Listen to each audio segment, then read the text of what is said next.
The growing obsession with life beyond our tiny blue world has gripped the imaginations of millions, and for good reason. Every time we stare up at the night sky, we can't help but wonder, are they watching us too? But where did this global fixation truly begin? While stories of strange lights and visitors from the skies have haunted humanity for centuries, it was the summer of 1947 that changed everything. The year Earth had not one, but two encounters so chilling, so well documented, that they sparked the wildfire of alien speculation we still feed today. The first unfolded on June 21, 1947, in the misty waters near Maury Island, a small, unassuming stretch of land off the coast of Washington state. There, under a leaden sky, Captain Harold Dahl, a harbor patrolman, set out on a routine patrol with his son, his dog, and two rookie crewmen. But what they witnessed that day was anything but routine. As their patrol boat drifted across the calm waters, Dahl's eyes were drawn skyward, and what he saw froze the blood in his veins.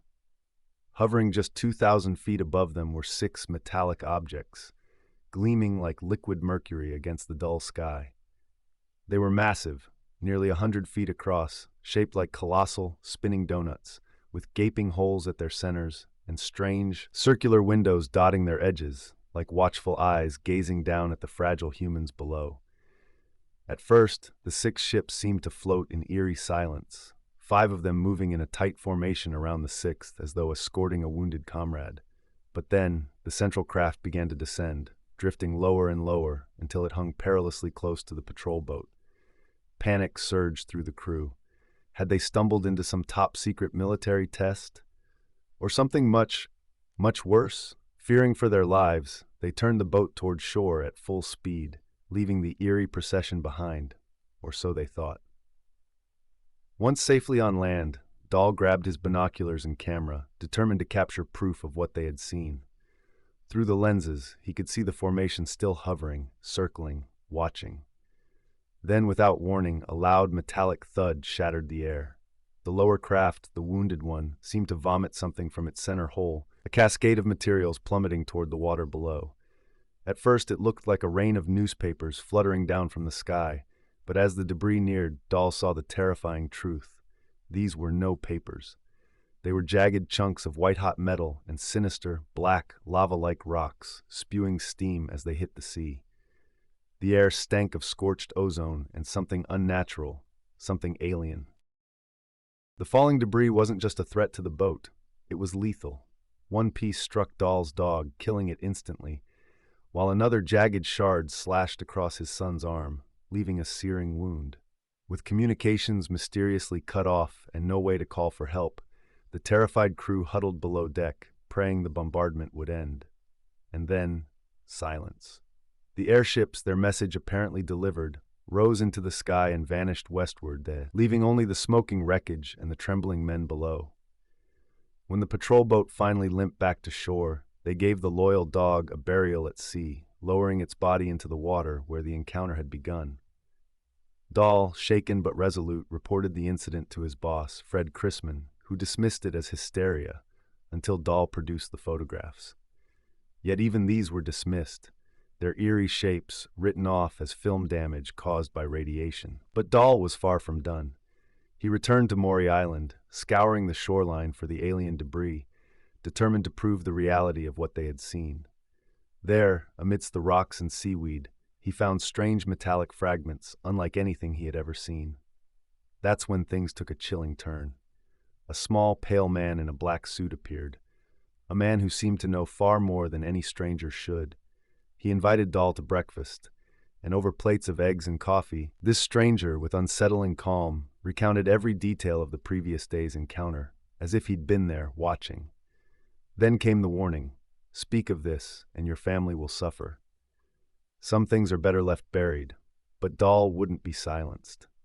He showed Chrisman the recovered fragments, and together they sent samples to Ray Palmer, a Chicago publisher destined to found Fate magazine, one of the first publications to openly discuss the alien phenomenon.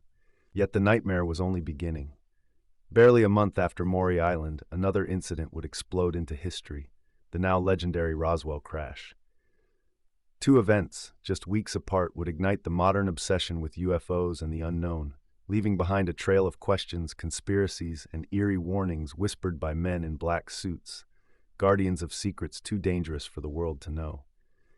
And so, the story of Maury Island endures, a tale of mystery, menace, and cosmic intrigue, forever shadowed by the warning, some things are better left unseen.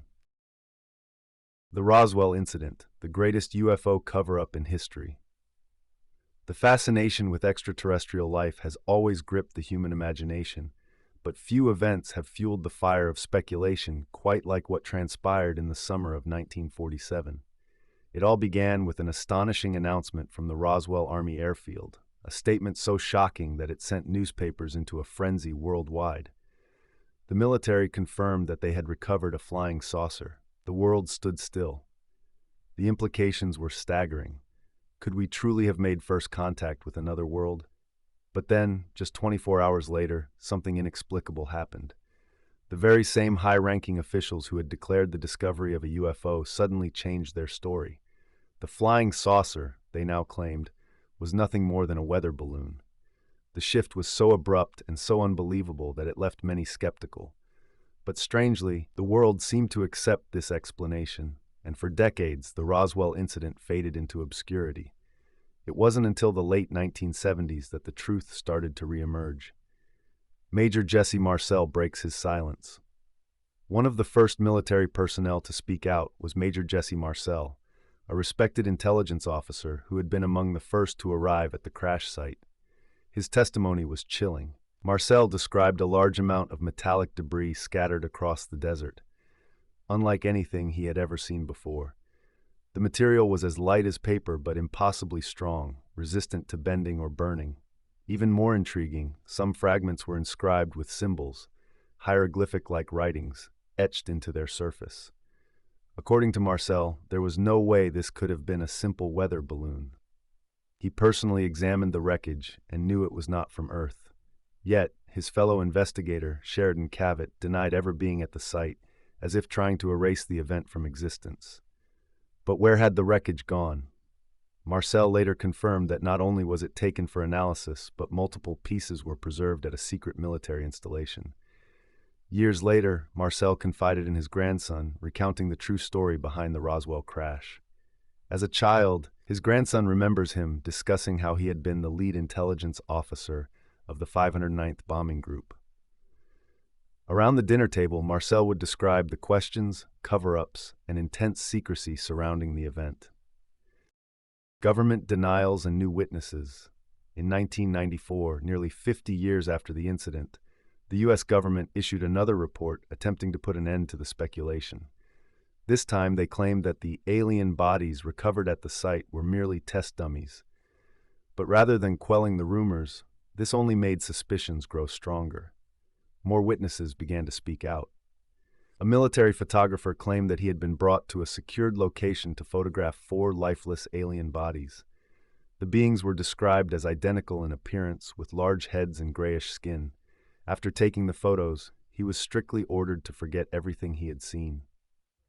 The deathbed confession that changed everything. Then, in 2005, the most astonishing revelation came to light. Lieutenant Walter Haut, the very man responsible for releasing the infamous weather balloon story back in 1947, left behind a sworn affidavit before his passing. In it, he admitted that the weather balloon explanation was a complete fabrication. The truth? The Roswell crash was indeed a recovered UFO, and not only that, Haut personally saw the alien bodies. The greatest cover-up of all time? So what really happened in Roswell? The truth may be lost in time as witnesses pass away and records remain hidden. But one thing is certain, the Roswell incident is more than just a footnote in history. It has become the cornerstone of UFO conspiracy theories, the ultimate gateway to the debate on extraterrestrial life.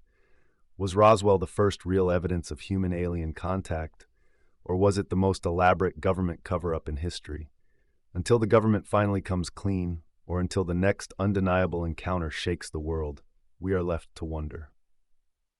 And the truth, whatever it may be, remains out there. They would believe me. Even now, as I put it into words, I feel a deep, unsettling sense of dread, but I need to share it.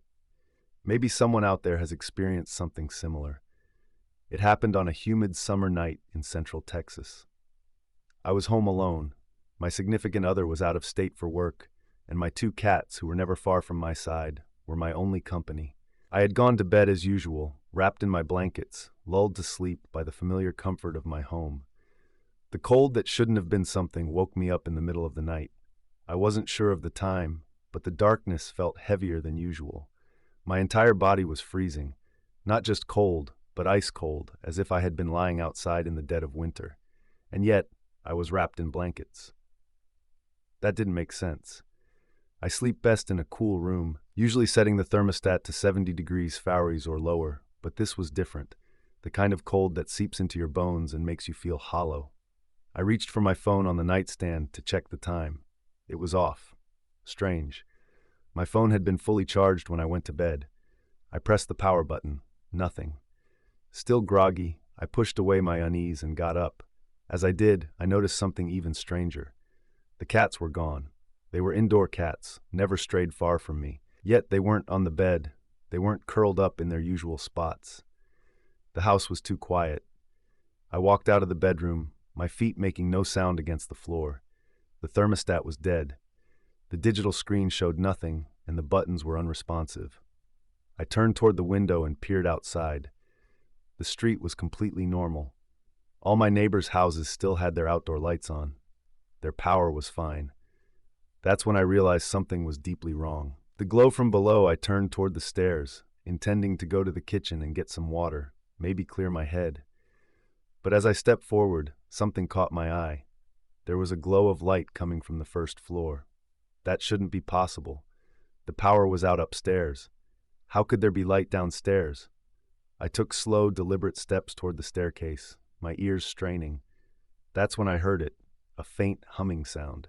The noise was strange, a high-pitched whine with occasional low, pulsing vibrations, almost like a distorted mechanical breathing, the kind of sound that makes your teeth tingle and your skin crawl. I reached the top of the stairs, heart pounding. Then I saw it. A dark figure was moving slowly across the lit room below. The vanishing, I froze. My breath caught in my throat. The figure wasn't shaped like a person. It was tall, elongated, with an unnatural fluidity to its movements. And then, everything stopped. I stepped forward, but instead of feeling the next stair beneath my foot, I felt nothing. It was like I had walked off the edge of the world.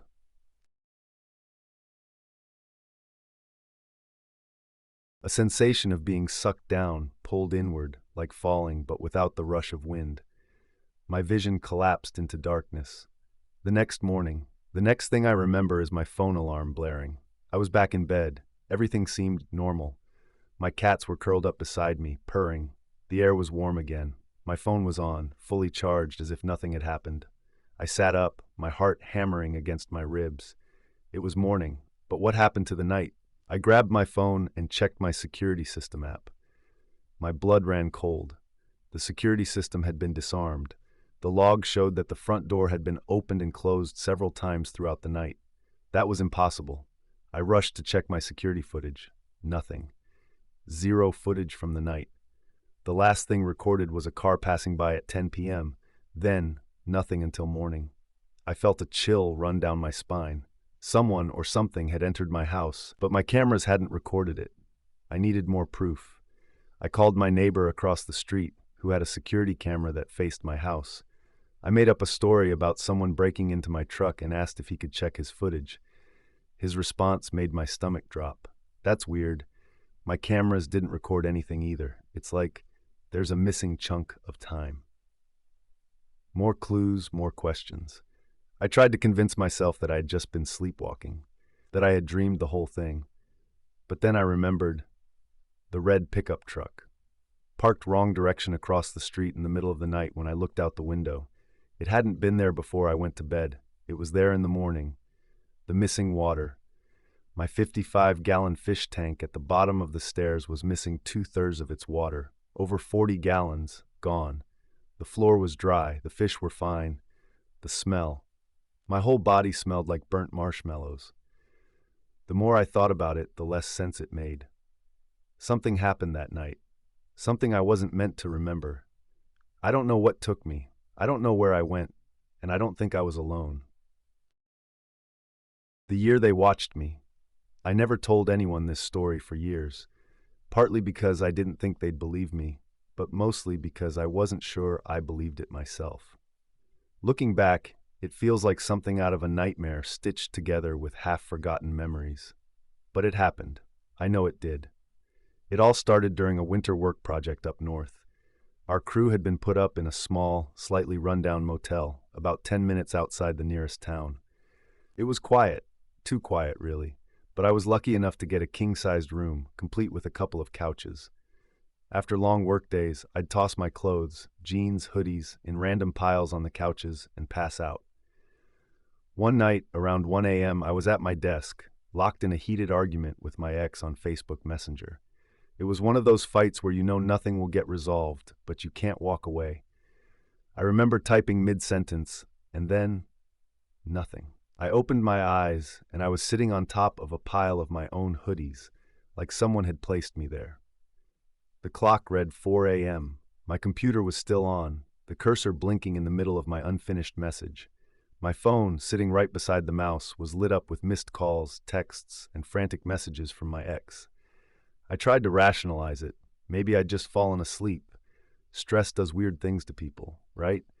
But why was I on the couch, not the bed? And why couldn't I shake the feeling that someone else had been in the room? The first time I lost time. A few nights later, things escalated. My post-work routine was the same every day. Shower, change, drive into town for a late-night dinner at Boston Pizza. That night, I followed the routine perfectly, or so I thought. I stepped into my car, turned the key, and felt something was wrong. The air felt thicker, heavier. My skin tingled. The clock read 2 a.m.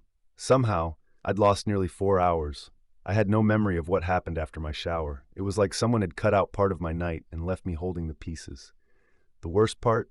I felt violated. Not physically hurt, but like something had touched me, been inside my mind, my body, and left me unable to remember it. I lay awake all night, trying to reconstruct those missing hours, but nothing came back. Nothing made sense. The urges and the warnings. The project ended, and I went back home, thinking whatever it was would be left behind in that strange motel. I was wrong. For the first month, nothing happened. Then, the waking started. Every night, I would snap awake at exactly 2 a.m., wide-eyed and alert, but with no reason. Sleep became impossible until sunrise. I began turning on every light in the apartment, closing every curtain, doing anything to make the space feel safer, even though I didn't know what I was hiding from. The dreams came next. In them, strangers appeared, people I had never met, but they always knew my name. They would shake me, shout at me, beg me to wake up. The urgency in their eyes was terrifying, like they were trying to save me from something just out of sight. One night, I had a dream so vivid it felt real. I was dressed up, walking into a fancy hotel I didn't recognize. I checked into my room. Everything felt off, like the world was slightly tilted. Then came the knocking. Hello? Hello? It was relentless, desperate. I reached for the door, but the phone rang. A voice, calm, urgent, told me, "Don't open it." I argued. Someone was out there. They needed help. The voice repeated, "Whatever you do, don't open that door." I opened it and woke up in bed, drenched in sweat at exactly 3 a.m., bright light and lost hours. The dreams got worse. Sometimes a blinding white light would swallow my dreams entirely, brighter than the sun, turning reality into pure white nothingness. That's when the strangers would come running. "This isn't part of the dream. Wake up." It happened again on a trip to upstate New York with a friend. I woke to the sound of someone knocking, calling, "Hello? Hello?" It was the same voice from the dream. My friend, sound asleep beside me, didn't stir. I unlocked the door. I remember nothing after that.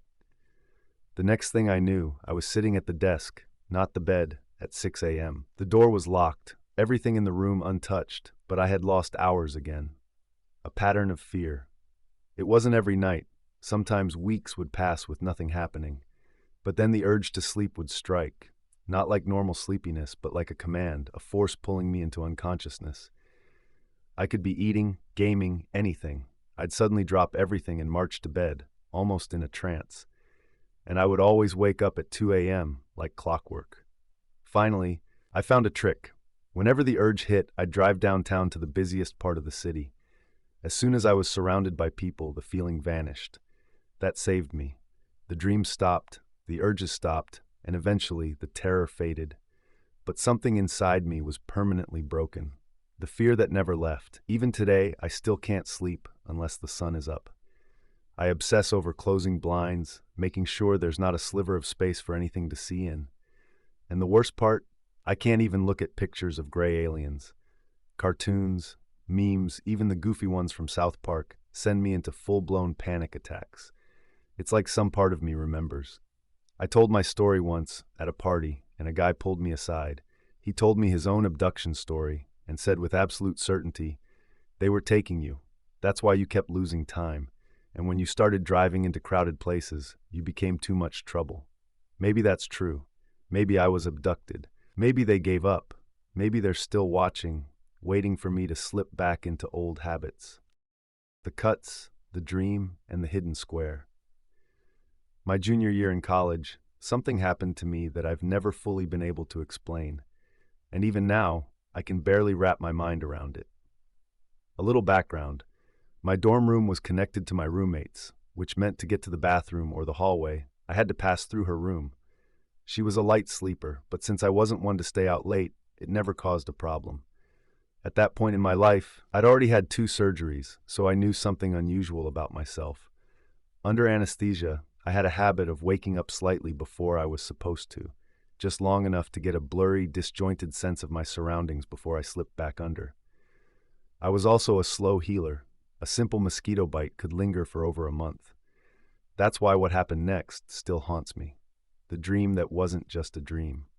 One night, I had what I thought was the most vivid dream of my life. I woke up, but not in my dorm.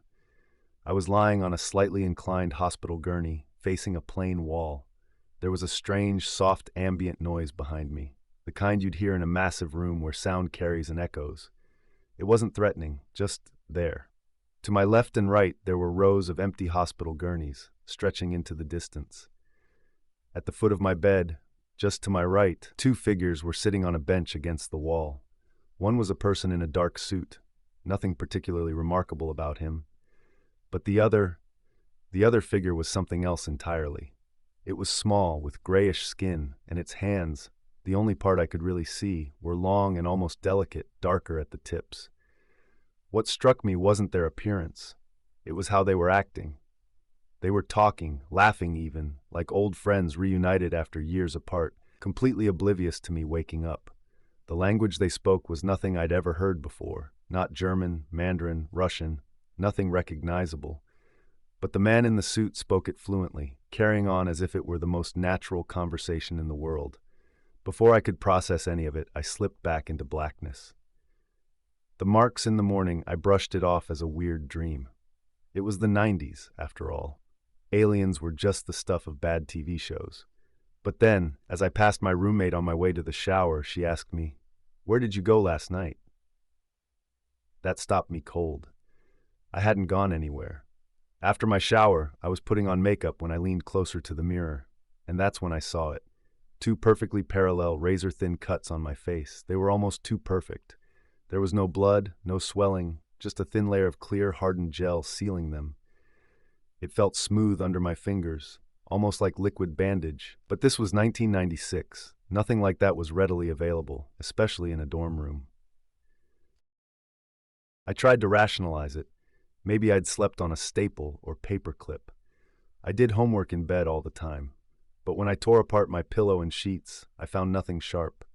To prove it to myself, I grabbed a sewing needle, a staple, and a paper clip, dunked them in hydrogen peroxide, and tried to recreate the cuts. Every time, my skin bled instantly, the edges were jagged, and none of the marks were as thin or precise as the ones on my face. I knew then, whatever made those cuts hadn't come from my room, or anything I could understand. The debate and the vanishing wounds. I skipped my first class, obsessively touching my face, tracing those perfect lines over and over. I considered borrowing a friend's 35mm camera to document them. Digital cameras were a rare luxury back then, but that would mean explaining everything. Who would I even show the pictures to? Who would believe me? Back then, even saying the word alien was enough to get you written off as crazy. By that night, I was exhausted. mentally and physically, and I gave up. I went to sleep. When I woke up the next morning, the cuts were gone. Completely. No scabs, no scars, no trace they had ever been there. I was disturbed for days, but eventually, life moved on. I forgot. The X-ray discovery. A few years later, long after college, I went to get some dental work done. The first dentist took a full facial X-ray, and that's when I saw it.